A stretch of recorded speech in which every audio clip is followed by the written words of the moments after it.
بانی تحریک انصاف سابق وزیراعظم عمران خان پر قتل کا سنگین مقدمہ۔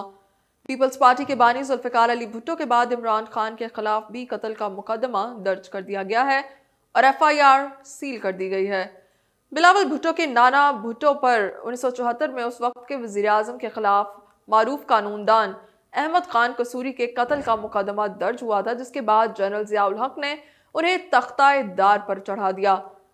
جنگ نیوز نے اپنی ایک رپورٹ میں کہا ہے کہ نصف صدی کے بعد دسمبر 2024 میں سابق وزیراعظم عمران خان کے خلاف دہشت گردی کے الزامات میں مقدمہ درج ہوا۔ عمران خان پاکستان کے دوسرے منتخب وزیراعظم ہیں جن کے خلاف یہ کارروائی عمل میں آئی۔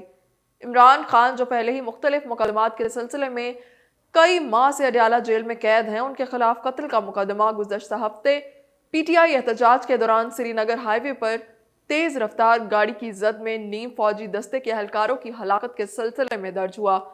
بانی PTI اور بعض دیگر رہنماؤں کے خلاف یہ مقدمات رمنا پولیس اسٹیشن میں درج ہیں، جس میں دفعہ 302، دفعہ 324 اور دہشت گردی کے الزامات سمیت سیکشن 120B مجرمانہ سازش کرنے جیسی کئی دفعات کو شامل کیا گیا۔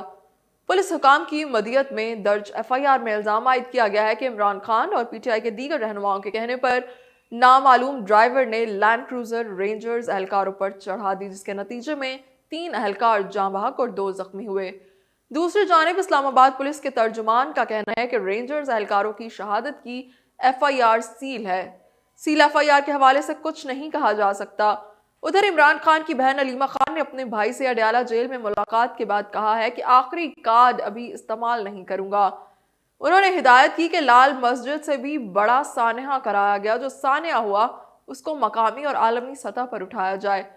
راولپنڈی کی اڈیالہ جیل کے باہر گفتگو میں علیمہ خان کا کہنا تھا کہ گزشتہ روز بانی PTI سے ملنے نہیں دیا گیا اور 6 گھنٹے انتظار کیا۔